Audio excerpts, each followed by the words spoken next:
There is nothing more expensive in a high-tech organization than your sales force.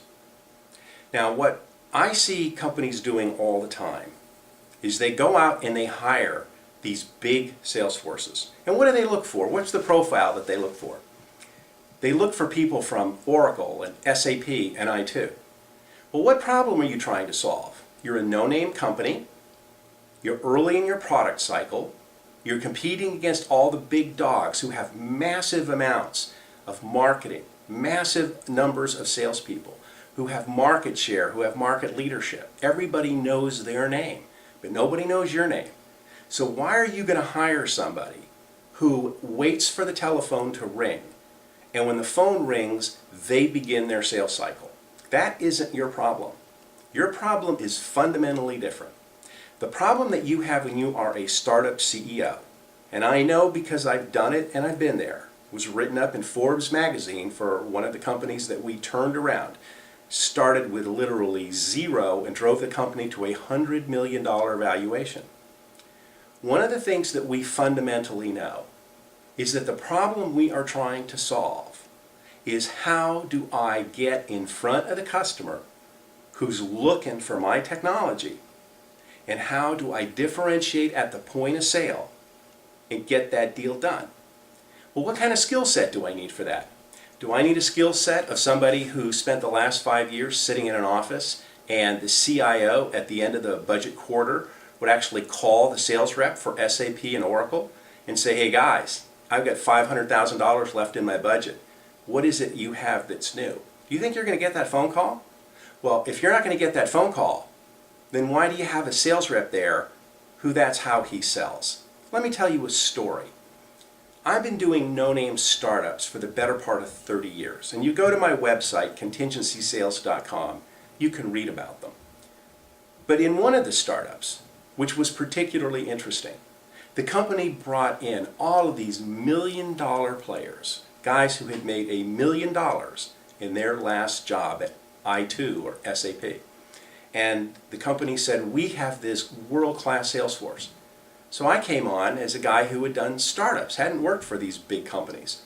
And after the first quarter, nobody had sold anything. Then the third quarter and the fourth quarter. By now I was over $1 million in sales. These guys never sold anything. Well, one day we had a sales meeting. We were all sitting around this big conference room table, and these guys were talking about their business plans. They were talking about their approach to the market. They were talking about how they were going to categorize each of their deals. And you know what? Not once did any of them talk about, I'm going to pick up the phone and cold call. Not once did somebody say, I'm going to leverage partners like CSC and Accenture and people like that who are already in a deal and find ways for them to help get me in. What happened at the end of the year? Well, at the end of the year, these million-dollar players hadn't closed a single deal. I had closed over $20 million in business for myself and for some of our partners. They loved working with me because I picked up the phone.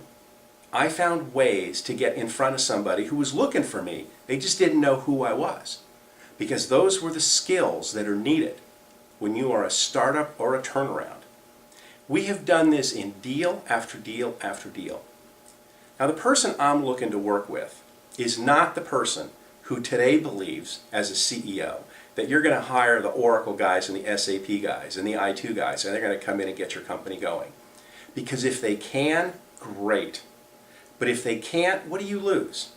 You lose an entire funding round of equity and all of the equity that went with it if they don't sell. What does one of these guys cost?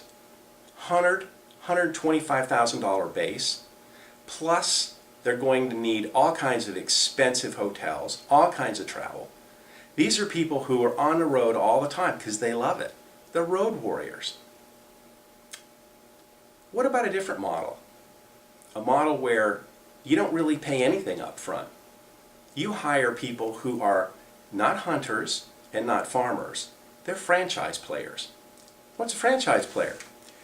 A franchise player is a sales rep who can change the trajectory of your company because they find deals that are so significant that these deals change who you are as a company, change your valuation in a positive way, and bring in significant amounts of revenue. Well, one of the questions that I ask these people when I'm doing my interviews is, well, if you're so good and you spent all these years making all this money, why do I have to pay you a $120,000 base salary? Heck, I'll pay you 50% of everything you sell. It's a very short conversation, and you know why? Because these people know that they can't sell. They can sell if you bring them a deal. They can sell if the marketing department's providing leads. They know how to go through a sales cycle after it's begun. But I have a thesis, and I'd like you to listen to my thesis. My thesis is that 95% of the entire sales cycle is finding and getting in front of the customer. And if you're hiring people who can't do that 95% because they've lived in an environment where they have never had to, then you're hiring people who are going to eat up your equity, give you dilution, give you disappointment, and at the end of this process, you're probably going to get replaced as a CEO, as you should.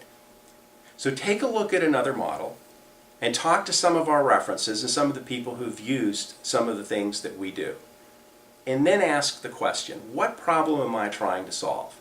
Am I trying to solve a problem that somebody can sit in an office all day and people are going to call in orders? Or am I trying to solve a problem where I'm a tiny company, I have great technology, nobody knows who I am, and I have got to get out there and I got to find these customers and I got to make them look at my technology, because I know if they do, they're going to buy from me.